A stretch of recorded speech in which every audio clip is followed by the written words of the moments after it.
ክቡራን አድማጭ ተመልካዮቻችን በሕያው እግዚአብሔር በኢየሱስ ክርስቶስ ፍቅር ሰላም ለእናንተ ይሁን። እኛ ብርሃነ ሥላሴ ኢየሱስ ክርስቶስ የትንሣኤ መልእክተኞች ነን። በዛሬው ዕለት ይዘንላችሁ የቀረብነው መልእክታችን እኛ ቃል ሥጋ የሆነውን በመስቀል ላይ የተሰቀለውን በትንሣኤ የተገለጠውን በመካከላችን ያለውን ኢየሱስ ክርስቶስን እንሰብካለን በሚል ኃይለ ቃል እንማማራለን። በዚህ እግዚአብሔር ቃል ላይ ያሉትን መልእክት ልታካፍሉን እዚህ ስለቀረቡ ብርሃነ ሥላሴ ኢየሱስ ክርስቶስ የትንሣኤ መልእክተኛ በሕያው እግዚአብሔር ስም ከልብ አመሰግናለሁ። እኔም በሕያው እግዚአብሔር ስም አመሰግናለሁ። መዝገበ ኪዳን ነኝ። እስከ መልእክቱ ፍጻሜ አብሬያችሁ ቆያለሁ። ባለፈው ባስተላለፍነው መልእክታችን ቃል ሥጋ የሆነው ጌታችን መድኃኒታችን ኢየሱስ ክርስቶስ በመስቀል ላይ የተሰቀለው ክቡር ደሙን ያፈሰሰው ለዘመናት በኃጢአት በበደል ወድቀን የነበርነውን እኛን የሰው ልጆች ለመባረክ ለመቀደስ ነው እንጂ የእንጨቱን መስቀል አይደለም የባረከው የቀደሰው ብለን ሕያው እግዚአብሔር ያዘዘንን መልእክት ወደ እናንተ አድርሰናል። ዛሬ ደግሞ በክርስቶስ ክርስቲያን የሆንበት የመዳናችን የክርስትና ሕይወት ምልክት ማን ነው በሚል መልእክት ከጨለማ ወደ ብርሃን የሚያሻግረንን የሕይወት ቃል ልንሰብካችሁ በፊታችሁ ቀርበናል። ወደ መልእክታችን ስንገባ በክርስቶስ ክርስቲያንን የሚሉ የሰው ልጆች በሙሉ በተለይ የኦርቶዶክስ ሃይማኖት ተከታዮች የእንጨቱን መስቀል እርግማናችን የተወገደበት፣ ሞት የተሻረበት፣ ሀብተ ክርስቶስን የተካፈልንበት፣ እርቅ ሰላምን ያገኘንበት የድላችን አርማ የክርስትናችን ምልክት ነው በማለት በክር ማተብ አድርገው በአንገታቸው ላይ ያስሩታል፣ ይሳለሙታል፣ ያከብሩታል፣ ያመልኩታል። በዚህ ላይ እርስዎ ምን ይላሉ? አመሰግናለሁ። በክርስቶስ ክርስቲያን የሚሉ የሰው ልጆች በተለይ የኦርቶዶክስ ሃይማኖት ተከታዮች ቃል ሥጋ ከሆነው በመካከላችን በትንሣኤ ከተገለጠው ከጌታችን ከመድኃኒታችን ከኢየሱስ ክርስቶስ ከቃሉ ከፍቃዱ የወጣ በወንጌል የሌለ ቅዱሳን ሐዋርያት ያላደረጉት በሰው ልጅ ጥበብ የሚሰራውን ሕይወት እስትንፋስ የሌለውን የእንጨቱን መስቀል ካህናት ነን የሚሉ የሃይማኖት አባቶች ምዕመን ተከታዮቻቸውን የባረኩ የቀደሱ መስሏቸው ያሳልሟቸዋል። ምዕመን ተከታዮቻቸውም ይሳለሙታል፣ ይተሻሹታል። ክር ማተብ አድርገው በአንገታቸው ያስሩታል። በልብሳቸው ላይ በቀሚስ በነጠላ ያስጠልፉታል። በቲሸርት በቀለም አሳትመው ይለብሱታል። በሰውነታቸው በአንገት በደረት በጀርባ በእጃቸው ላይ ይነቀሱታል። ቤተክርስቲያን በሚሉት የድንጋይ ቤተ ሕንፃ ላይ በጉልላት በበር በመስኮት በአጥራቸው ላይ ያደርጉታል። በጆሮ በእጃቸው ላይ ያንጠለጥሉታል። እንዲሁም ለመስቀሉ እንሮጣለን እሮጣለሁ እያሉ የእንጨቱን መስቀል በአደባባይ ተክለው የእንጨቱን መስቀል ክቡር ቅዱስ ቃል ኪዳን ያለው ቅዱስ ዕፅ ነው እያሉ እስከ ዛሬ ድረስ እያመለኩ በበደል በኃጢአት ወድቀው ይኖራሉ። እንግዲህ የኦርቶዶክስ ሃይማኖት ተከታዮች የኢየሱስ ክርስቶስ ስቅለቱን የተካፈሉ ፍቅራቸውን የገለጹ መስሏቸው የእንጨቱን መስቀል ቅርጹን በሰውነታቸው ላይ ይነቀሱታል። ክር ማተብ አድርገው በአንገታቸው ያስሩታል፣ ይሳለሙታል፣ ያከብሩታል፣ ያመልኩታል። ነገር ግን እኛ የሰው ልጆች የኢየሱስ ክርስቶስን ስቅለቱን የምንካፈለው ፍቅራችንን የምንገልጸው ቃል ሥጋ የሆነውን ጌታችን መድኃኒታችን ኢየሱስ ክርስቶስን አምነን ተቀብለን በተሰጠን ጸጋ እንደ ቅዱሳን ሐዋርያት በዋለበት ውለን ባደረበት አድረን እርስ በርሳችን በፍቅር እስከ ሞት ድረስ ታምነን ስንኖር ነው። መጀመሪያም የእንጨቱ መስቀል ለእኛ ለሰው ልጆች የክርስትናን ሕይወት ፍቅር፣ ሰላምን መስጠት መባረክ መቀደስ የማይችል አእምሮ ሕሊና ቃልም ሥጋም ትንሣኤና ሕይወት የሌለው ግዑዝ እንጨት ስለሆነ ለእኛ ለሰው ልጆች የክርስትና ሕይወት ምልክት መሆን አይችልም። እንግዲህ እናስተውል። ቃል ሥጋ የሆነው ጌታችን መድኃኒታችን ኢየሱስ ክርስቶስ ባርኮ ቀድሶ የክርስትና ሕይወት የሰጠን ለእኛ ለሰው ልጆች ነው ወይስ ለእንጨቱ መስቀል? ለእኛ ለሰው ልጆች። የእንጨቱ መስቀል እኛን የሰው ልጆችን መባረክ መቀደስ ይችላል? አይችልም። ኢየሱስ ክርስቶስ የተሰቀለው የእንጨቱ መስቀል ለመባረክ ለመቀደስ ነው? አይደለም። መጀመሪያስ የእንጨቱ መስቀል በኢየሱስ ክርስቶስ ደም ይባረካል፣ ይቀደሳል? አይባረክም፣ አይቀደስም። እንግዲህ ክር ማተብ በአንገት ላይ ማሰር የክርስትና ሕይወት ምልክት ነው? አይደለም። ክር ማተብ ቅድስናችንን ይገልጣል? አይገልጥም። እንደ መጀመሪያ ክርስቲያንነታቸው የኢየሱስ ክርስቶስ ደቀ መዝሙር የሆኑት ቅዱሳን ሐዋርያት የእንጨቱን መስቀል የክርስትና ሕይወት ምልክታችን ነው ብለው ክር ማተብ አድርገው በአንገታቸው አንጠልጥለዋል? አላደረጉም። መለኮት ኢየሱስ ክርስቶስ በሥጋው የተገለጠው በቃሉ ባሪያው አምሳሉ የፈጠረን እኛን የሰው ልጅ ትቶ የእንጨቱን መስቀል ባርኮ ቀድሶ እኛ በተለያዩ ቅርጽ ከእንጨት ከናስ ከብረት ከመዳብ ሰርተን እንድናመልከው ነው? አይደለም። መጀመሪያስ ለእኛ ለሰው ልጆች የክርስትና ሕይወት መሰረት የሆነው የኢየሱስ ክርስቶስ የደሙ መስዋዕት ነው ወይስ የተሰቀለበት የእንጨቱ መስቀል? የኢየሱስ ክርስቶስ የደሙ መስዋዕት እውነት ነው። የኢየሱስ ክርስቶስ የደሙ መስዋዕት ለኛ ለሰው ልጆች የክርስትና ሕይወት መሰረት ነው። እንግዲህ የኛን የሰው ልጆች በደል ኃጢአት ተሸክሞ በብርሃንና በጨለማ በሞትና በሕይወት መካከል ቆሞ በመስቀል ላይ ተሰቅሎ ባፈሰሰው ክቡር ደሙ ቤዛ በመሆን በትንሣኤው የልጅነትን ስልጣን የሰጠን የቅድስና ሕይወት ምልክታችን ቃል ሥጋ የሆነው ጌታችን መድኃኒታችን ኢየሱስ ክርስቶስ ነው እንጂ የእንጨቱ መስቀል አይደለም የክርስትናችን ሕይወት ምልክት። ነገር ግን በክርስቶስ ክርስቲያን ነው የሚሉ የኦርቶዶክስ ሃይማኖት ተከታዮች የእንጨቱ መስቀል ትንቢት የተነገረለት እርቅ ያገኘንበት የክርስትናችን ሕይወት ምልክት ነው፣ የሰላማችን አርማ ነው ይላሉ። ለዚህም መነሻ የሚያደርጉት የመጽሐፍ ቅዱስ ቃል በመጽሐፍ ቅዱስ ትንቢተ ኢሳይያስ ምዕራፍ 7 ላይ ንጉሥ አካዝ እናንተ የዳዊት ቤት ሆይ ስሙ፣ ጌታ ራሱ ምልክት ይሰጣቸዋል፣ ድንግል ትጸንሳለች፣ ወንድ ልጅም ትወልዳለች፣ ስሙንም አማኑኤል ትለዋለች ይላል።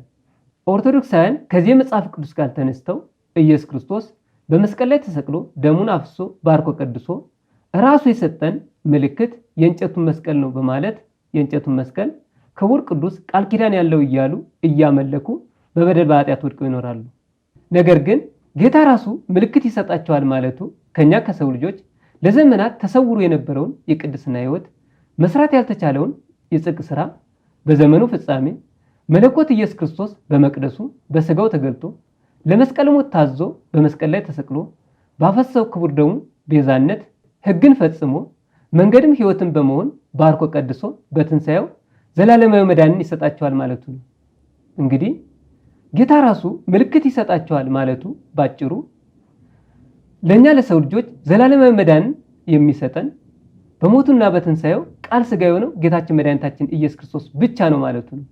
በመጽሐፍ ቅዱስ ዮሐንስ ወንጌል ምዕራፍ 2 ቁጥር 19 ላይ አይሁዳውያን ኢየሱስ ክርስቶስን ይህን ስለምታደርግ ምልክት አሳየን ባሉት ሰዓት ኢየሱስ ክርስቶስ ይህን ቤት አፍርሱት በሶስተኛው ቀን አነሳዋለሁ የተናገረው ስለ ሰውነቱ ነው እንደተባለው የኛን የሰው ልጆች በደል ኃጢአት ተሸክሞ በመስቀል ላይ ተሰቅሎ ባፈሰሰው ክቡር ደሙ ቤዛ በመሆን ባርኮ ቀድሶ በትንሣኤው ማንም ፍጥረት ሙቶ መነሳት የማይቻለውን በራሱ ኃይል በአብ ክብር በመነሳት የልጅነት ስልጣን የሰጠን ቃል ሥጋ የሆነው ጌታችን መድኃኒታችን ኢየሱስ ክርስቶስ ነው እንጂ የእንጨቱ መስቀል የትንሣኤ ሕይወት ሊሰጠን አይችልም።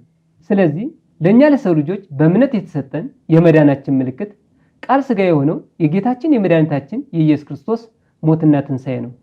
እንግዲህ እናስተውል። እኛ የሰው ልጆች የክርስትና ሕይወት የምንገልጠው ቃል ሥጋ የሆነውን ጌታችን መድኃኒታችን ኢየሱስ ክርስቶስን አምነን ተቀብለን በመንፈስ ቅዱስ ኃይል በምንሰራው የጽድቅ ሥራ ነው። በመጽሐፍ ቅዱስ ዮሐንስ ወንጌል ምዕራፍ 13 ቁጥር 35 ላይ ኢየሱስ ክርስቶስ ቅዱሳን ሐዋርያትን እርስ በርሳችሁ ፍቅር ቢኖራችሁ ደቀ መዛሙርቴ መሆናችሁን ሰዎች ሁሉ በዚያ ያውቃሉ እንዳለው እኛ የሰው ልጆች የኢየሱስ ክርስቶስ ደቀ መዝሙር ክርስቲያን መሆናችን የሚታወቀው እርስ በርሳችን በፍቅር ስንኖር ብቻ ነው። በክርስቶስ ክርስቲያን ነኝ የሚል ሰው የክርስትና ሕይወት ምልክቱ ራስን መግዛት፣ ይቅር ባይነት፣ አስታራቂ መሆን፣ በፍቅር በትዕግስት እስከ ሞት ድረስ ታምኖ መኖር ነው። እውነት ነው። እኛ የሰው ልጆች ቃል ሥጋ የሆነውን ጌታችን መድኃኒታችን ኢየሱስ ክርስቶስን በማመን የክርስትናችን ሕይወት የምንገልጸው መስቀል የክርስትናችን ምልክት ነው በማለት የብረት ይሁን የእንጨት መስቀል በክር ማተብ አድርገን አንገታችን ላይ በማሰር በልብሳችን በነጠላ በቀሚስ ላይ በማስጠለፍ በሰውነታችን በአንገት በእጅ በደረት በጀርባ በመነቀስ ሳይሆን በአሕዛብ መካከል በምንከፍለው የፍቅር መስዋዕትነት ነው። እንግዲህ ክር ማተብ አድርጎ የእንጨት መስቀል አንገት ላይ በማሰር ሆነ ባለማሰር የክርስትና ሕይወት አይመዘንም፣ አይለካም። ነገር ግን ኦርቶዶክሳውያን እኛ ክር ማተቡን የምናስረው ዝም ብለን አይደለም፣ የእግዚአብሔር ሕግና ትእዛዝ ስለሆነ ነው ይላሉ። ለዚህ መነሻ የሚያደርጉት የመጽሐፍ ቅዱስ ቃል በመጽሐፈ ምሳሌ ምዕራፍ 6 ቁጥር 20-21 ላይ ጠቢቡ ሰለሞን ልጄ ሆይ የአባትን ትእዛዝ ጠብቅ፣ የእናትንም ሕግ አትተው፣ ሁልጊዜ በልብህ አኑረው፣ በአንገትም እሰረው ይላል በማለት ነው። ኦርቶዶክሳውያን ይህን የመጽሐፍ ቅዱስ ቃል በሥጋዊ አእምሮ ተረድተውት የእንጨቱ መስቀል የክርስትናችን የመዳናችን ምልክት ነው ብለው በክር ማተብ አድርገው በአንገታቸው አስረው፣ ነገር ግን ከእግዚአብሔር ከቅዱስ ቃሉ ከፍቃዱ ወጥተው ከፍቅሩ ርቀው የእንጨቱን መስቀል ክቡር ቅዱስ ነው እያሉ ራሳቸውን አርክሰው በክርስትና ሃይማኖት ሽፋን ጣዖት እያመለኩ በኃጢአት በበደል ይኖራሉ። ጠቢቡ ሰለሞን ግን በአንገትህ ሰረው ያለው ኢየሱስ ክርስቶስ የተሰቀለበትን የእንጨቱን መስቀል ሳይሆን ኢየሱስ ክርስቶስ በሥጋው ተገልጦ የሰጠንን ሕግና ትእዛዝ በእምነት በመታዘዝ የምናገኘውን ዘላለማዊ ሕይወት ነው። በመጽሐፍ ቅዱስ በሐዋርያት ሥራ ምዕራፍ 4 ቁጥር 32 ላይ ቃል ሥጋ የሆነውን ጌታችን መድኃኒታችን ኢየሱስ ክርስቶስን ያመኑትም ሕዝብ አንዲት ልብ አንዲትም ነፍስ ነበራቸው፣ ገንዘባቸውን በአንድነት ነበር እንጂ ካለው አንድ ስንኳ የራሱ እንደሆነ አልተናገረም እንዳለ ቃል ሥጋ የሆነውን ጌታችን መድኃኒታችን ኢየሱስ ክርስቶስን ያመኑት ክርስቲያኖች የክርስትና ሕይወት የመዳናቸው የመቀደሳቸው ምልክት በአንድ ልብ በአንድ ነፍስ በፍቅር መኖራቸው ነው። መጀመሪያስ የክርስትና ሕይወትና የእንጨት መስቀል በክር ማተብ አድርጎ አንገት ላይ ማሰር ምን ያገናኘዋል? እውነት ነው፣ ምንም አያገናኘውም። የእንጨት መስቀል በክር ማተብ አስረው በየመጠጥ ቤቱ በየመሸታ ቤቱ የሚውሉ የሚያድሩ የሉ አሉ። የመስቀሉንስ ቅርጽ በተለያየ አይነት ይዘት አሰርተውት በአንገታቸው አድርገው በሰውነታቸው ተነቅሰው የሚዘፍኑ የሚጨፍሩ ምዕራባውያን ዘፋኞችስ የሉ አሉ። መስቀለኛ ማትቦስ ወንድሙን ለመደብደብ ደም ለማፍሰስ የሚገባስ ቦክሰኛ የለም አለ። እንግዲህ ኦርቶዶክሳውያን ያስተውሉ። እግዚአብሔር ከኔ በቀር ሌሎች አማልክትን አታምልኩ እንዳለው ቃል ሥጋ የሆነውን ኢየሱስ ክርስቶስና ቃልም ሥጋም የሌለውን የእንጨቱን መስቀል ይለዩ። ለእኛ ለሰው ልጆች አምነን እንድንበት ዘንድ በመስቀል ላይ ተሰቅሎ በክቡር ደሙ ያተመን የመንፈሱን መያዣ በልባችን የሰጠን የእንጨቱ መስቀል ሳይሆን ቃል ሥጋ የሆነው ጌታችን መድኃኒታችን ኢየሱስ ክርስቶስ ብቻ ነው። ወደ ቀጣዩ መልእክታችን ስንገባ በክርስቶስ ክርስቲያንን የሚሉ የኦርቶዶክስ ሃይማኖት አባቶች፣ ሊቃውንት፣ ካህናት፣ የወንጌል ሰባኪ መምህራን በመዝሙረ ዳዊት ምዕራፍ 60 ቁጥር 4 ላይ ከቀስት ያመልጡ ዘንድ ለሚፈሩ ምልክትን ሰጣቸው ከሚለው የመጽሐፍ ቅዱስ ቃል ተነስተው የእንጨቱን መስቀል አጋንንት የሚፈራው የሚባረርበት፣ መናፍቃን የካዱት አባቶች በእጃቸው ይዘው የአጋንንትን መንፈስ የሚያስሩበት፣ ከዲያብሎስ ያመለጥንበት ነው እያሉ የእንጨቱን መስቀል ያከብሩታል፣ ይሰግዱለታል፣ ያመልኩታል። በዚህ ላይ እርስዎ ምን ይላሉ? እንግዲህ በክርስቶስ ክርስቲያንን የሚሉ በተለይ የኦርቶዶክስ ሃይማኖት ተከታዮች ፍጥረታትን በሙሉ በኃይል በስልጣኑ የሚገዛውን ሞትን ድል አድርጎ የትንሣኤ ሕይወት የሰጠንን መለኮት ኢየሱስ ክርስቶስን ትተው ሕይወት እስትንፋስ የመንፈስ ቅዱስ ኃይል የሌለውን የእንጨቱን መስቀል ኃይላችን ነው፣ ኃይላችን መስቀል ነው፣ ሞት የተወጋበት አጋንንት የሚፈራው የሚወጣበት ቅዱስ ዕፅ ነው እያሉ የእንጨቱን መስቀል እያመለኩ በበደል በኃጢአት ወድቀው ይኖራሉ። መጀመሪያም የእንጨቱ መስቀል እንደ ቅዱሳን ሐዋርያት ቃል ሥጋ በሆነው በጌታችን በመድኃኒታችን በኢየሱስ ክርስቶስ በመንፈስ ቅዱስ ኃይል ተባርኮ ተቀድሶ ከሰው ልጆች አጋንንትን የማስወጣት የመፈወስ ስልጣን የለውም። እንግዲህ እናስተውል።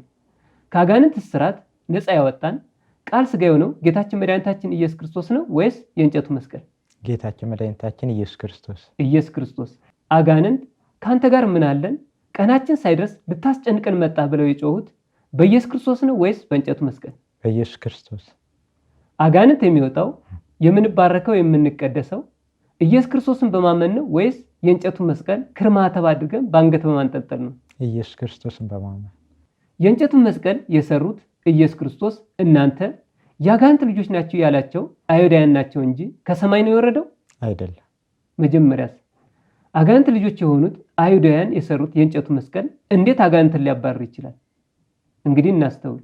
አጋንንት የሚወጣው እኛ የሰው ልጆች ለዘመናት ወድቀን ከነበርንበት በደል ኃጢአት የምንፈታው ቃል ሥጋ በሆነው በጌታችን በመድኃኒታችን በኢየሱስ ክርስቶስ ነው እንጂ በተሰቀለበት የእንጨቱ መስቀል አይደለም። በመጽሐፍ ቅዱስ የማቴዎስ ወንጌል ምዕራፍ 12 ቁጥር 28 ላይ ኢየሱስ ክርስቶስ አይሁዳውያንን እኔ በእግዚአብሔር መንፈስ አጋንንትን የማስወጣ ከሆነ የእግዚአብሔር መንግሥት ወደ እናንተ ቀርባለች እንዳለው አጋንንት የሚወጣው ቃል ሥጋ በሆነው በጌታችን በመድኃኒታችን በኢየሱስ ክርስቶስ ነው እንጂ የእንጨቱ መስቀል አጋንንትን አያስወጣም፣ አይባርክም፣ አይቀድስም። ነገር ግን በክርስቶስ ክርስቲያን የሚሉ የኦርቶዶክስ ሃይማኖት ተከታዮች የእንጨቱን መስቀል አጋንንት ድል የተደረገበት የክርስትናችን ምልክት ነው ይላሉ። ለዚህም መነሻ የሚያደርጉት የመጽሐፍ ቅዱስ ቃል መዝሙረ ዳዊት ምዕራፍ 60 ቁጥር 4 ላይ ከቀስት ያመልጡ ዘንድ ለሚፈሩ ምልክትን ሰጣቸው ስለሚል ነው። እንግዲህ ኦርቶዶክሳውያን ይህን የመጽሐፍ ቅዱስ ቃል በስጋዊ አእምሮ አረዳድ ተረድተው የእንጨቱን መስቀል አጋንንት ድል የተደረገበት ኃይላችን ትምክታችን እያሉ በየጸበል ቦታው ምዕመን ተከታዮቻቸውን ጀርባቸውን ግንባራቸውን እየመቱ አጋንንት ጮኸ ስንትነ ውጣ እያሉ ምዕመን ተከታዮቻቸውን ልቦናቸውን አስተው ቃል ሥጋ የሆነውን በመካከላችን በትንሣኤ የተገለጠውን ኢየሱስ ክርስቶስን ክደው የእንጨቱን መስቀል ትኩረት አድርገው እንዲያመልኩ አድርገዋቸው በበደል በኃጢአት ወድቀው ይኖራሉ። እንግዲህ አጋንንት የእንጨቱን መስቀል ማንም አያውቀንም፣ የሚያውቀን እርሱ ነው፣ ያቃጥላል እያለ ይጮሃል። እኛ በፖሊስ አንያዝ አንገኝ፣ ማንም አያውቀን። የሚያውቀን ምኑ ነው የሚያውቀን? ይሄ ነው መስቀሉ። መስቀሉ ያውቃል። የመስቀሉ ጌታ ነው። እሱን ያዘን። እንግዲህ አጋንንት የእንጨቱን መስቀል ያውቀናል፣ ያስፈራል፣ ያቃጥላል የሚለው የሐሰት አባት ስለሆነ የሰው ልጆች ቃል ሥጋ የሆነውን ጌታችን መድኃኒታችን ኢየሱስ ክርስቶስን እንዳያመልኩት ያደረገበት ረቂቅ ስውር አሰራር ነው። እንግዲህ ቅዱስ ዳዊት ከቀስት ያመልጡ ዘንድ ለሚፈሩህ ምልክትን ሰጣቸው ማለቱ የማይታየው መለኮት ኢየሱስ ክርስቶስ በሥጋው ተገልጦ የእኛን የሰው ልጆች በደል ኃጢአት ተሸክሞ በመስቀል ላይ ተሰቅሎ ባፈሰሰው ክቡር ደሙ ባርኮ ቀድሶ በትንሣኤው ለሚያምኑት አጋንንትን የሚቃወሙበት ዓለምን ድል የሚያደርጉበትን መንፈስ ቅዱስ ሰጣቸው ማለቱ ነው።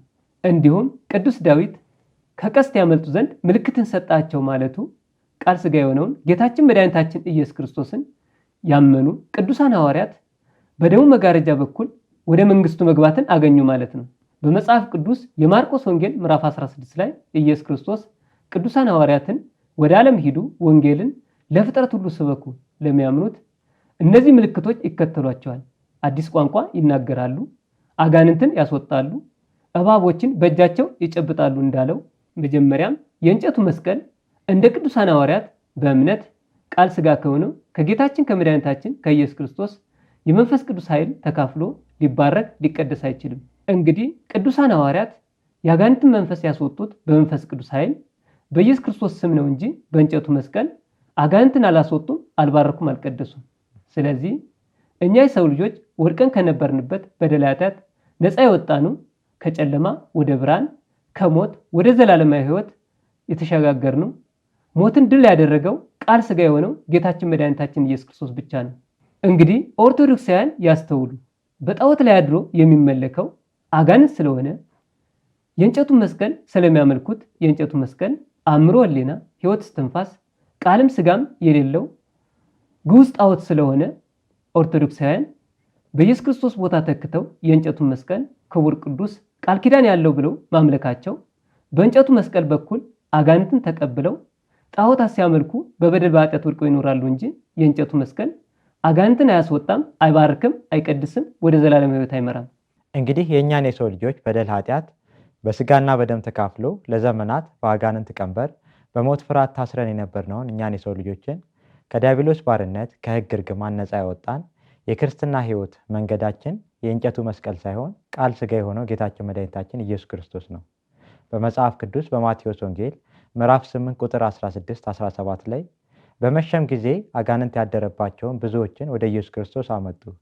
በነቢዩ ኢሳይያስ ድካማችንን ተቀበለ ደዌያችንም ተሸከመ የተባለው ይፈጸም ዘንድ በቃሉ መናፍስትን አወጣ የታመሙትንም ሁሉ ፈወሳቸው ይላል። እንግዲህ እኛን የሰው ልጆችን በቅዱስ ቃሉ አጥምቆ መናፍስትን ያወጣ ኃጢአት በደላችንን ተሸክሞ ስለ መተላለፋችን የቆሰለ የባረከን የቀደሰን ቃል ሥጋ የሆነው ጌታችን መድኃኒታችን ኢየሱስ ክርስቶስ ነው።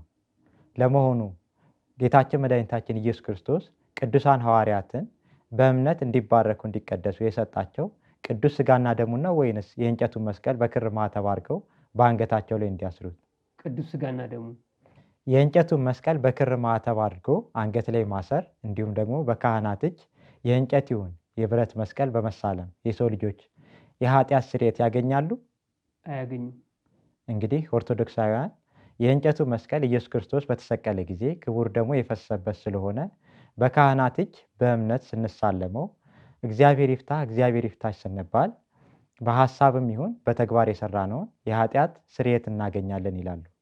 ለዚህም መነሻ የሚያደርጉት የመጽሐፍ ቅዱስ ቃል በኦሪት ዘጸአት ምዕራፍ 12 ቁጥር 13 ላይ ደሙን ባላችሁበት ፊት ምልክት ይሆንላችኋል፣ ደሙንም ባየው ጊዜ ከእናንተ አልፋለሁ፣ የግብፅንም ሀገር በመታው ጊዜ መቅሰፍቱ ለጥፋት አይመጣባችሁም እንዳለው ኦርቶዶክሳውያን ይህን የመጽሐፍ ቅዱስ ቃል በሥጋ አእምሮ ተረድተውት የእንጨቱ መስቀል የኢየሱስ ክርስቶስ ደም የፈሰሰበት ስለሆነ አጋንንት ይፈራዋል፣ ከእግዚአብሔርም ምሕረት እናገኝበታለን፣ ቤዛችን ነው እያሉ ያከብሩታል፣ ያመልኩታል። ነገር ግን ከዚህ የመጽሐፍ ቅዱስ ቃል እንደምንረዳው መጀመሪያም ሙሴ መስዋዕት አድርገው ያቀረበው የበጉ ደም ምሳሌነቱ ስለ እንጨቱ መስቀል ሳይሆን ስለ ኢየሱስ ክርስቶስ መስዋዕትነት ነው። ደሙን ባላችሁበት ቤት ምልክት ይሆንላችኋል ማለቱ ቃል ሥጋ የሆነው ጌታችን መድኃኒታችን ኢየሱስ ክርስቶስ የእኛን ኃጢአት በደላችን ተሸክሞ በኃጢአተኛ ሥጋ ምሳሌ መገለጡን እስከ መስቀል ሞት ታዞ በመስቀል ላይም ተሰቅሎ እኛን የሰው ልጆችን ይባርካል ይቀድሳል ማለት እንጂ የእንጨቱ መስቀል ላይ ደሜ ፈሶ የእንጨቱ መስቀል ተአምራትን ያደርጋል ይባርካል ይቀድሳል ማለት አይደለም። ደሙንም ባየው ጊዜ ከእናንተ አልፋለሁ ማለቱ ቃል ሥጋ የሆነውን ጌታችን መድኃኒታችን ኢየሱስ ክርስቶስን ያመኑት ሐዋርያት በደሙ ቃል ኪዳን ከዘር ውርስ፣ ከሕግ እርግማን፣ ከሞት ፍርድ ተፈቱ፣ ዘላለማዊ ሕይወትን አገኙ ማለት ነው። እንግዲህ እኛ የሰው ልጆችን በደል ኃጢአት ተሸክሞ ነውር የሌለበትን የደሙን መስዋዕት ያቀረበ የባረከን የቀደሰን ንጹሕ የእግዚአብሔር በግ ቃል ሥጋ የሆነው ጌታችን መድኃኒታችን ኢየሱስ ክርስቶስ እንጂ የእንጨቱ መስቀል አይባርክም አይቀድስም። ክቡራን አድማጭ ተመልካዮቻችን በዛሬው መልእክታችን በመጽሐፍ ቅዱስ በአንደኛ ዮሐንስ መልእክት ምዕራፍ 5 ቁጥር 10 ላይ በእግዚአብሔር ልጅ የሚያምን በነፍሱ ምስክር አለው፣ በእግዚአብሔር የማያምን እግዚአብሔር ስለ ልጁ የመሰከረውን ስላላመነ ሐሰተኛ አድርጎታል። እግዚአብሔር የዘላለምን ሕይወት እንደሰጠን ይህም ሕይወት በልጁ እንዳለ ምስክሩ ይህ ነው። ልጁ ያለው ሕይወት አለው፣ የእግዚአብሔር ልጅ የሌለው ሕይወት የለውም እንዳለ በክርስቶስ ክርስቲያንን የምትሉ የሰው ልጆች በሙሉ በተለይ የኦርቶዶክስ ሃይማኖት ተከታዮች የዘላለምን ሕይወት ታገኙ ዘንድ በኢየሱስ ክርስቶስ ምትክ አድርጋችሁ የምታመልኩትን የእንጨቱን መስቀል ጣዖት ከማምለክ ወጥታችሁ የነፍሳችሁን ምስክር ቃል ሥጋ የሆነውን በትንሣኤ በመካከላችን የተገለጠውን ኢየሱስ ክርስቶስን በእምነት ተቀበሉት እያል ቃል ሥጋ የሆነውን በትንሣኤ በመካከላችን የተገለጠውን ኢየሱስ ክርስቶስን በእምነት የተቀበለ የእንጨቱን መስቀል ጣዖት ከማምለክ ይወጣል፣ የዘላለምን ሕይወት ያገኛል። በዛሬው መልእክታችን በክርስቶስ ክርስቲያን የሆንበት የመዳናችን የክርስትና ሕይወት ምልክት ማን ነው በሚለው ላይ ብዙ ግንዛቤና ማስተዋል እንዳገኛችሁ ተስፋ እናደርጋለን። በቀጣይ አስተምሮት መልእክታችንም በዚሁ በነገረ መስቀሉ ላይ እንማማራለን። የእግዚአብሔር ሰላም፣ ፍቅር፣ ጤና ከእናንተ ጋር ይሁን።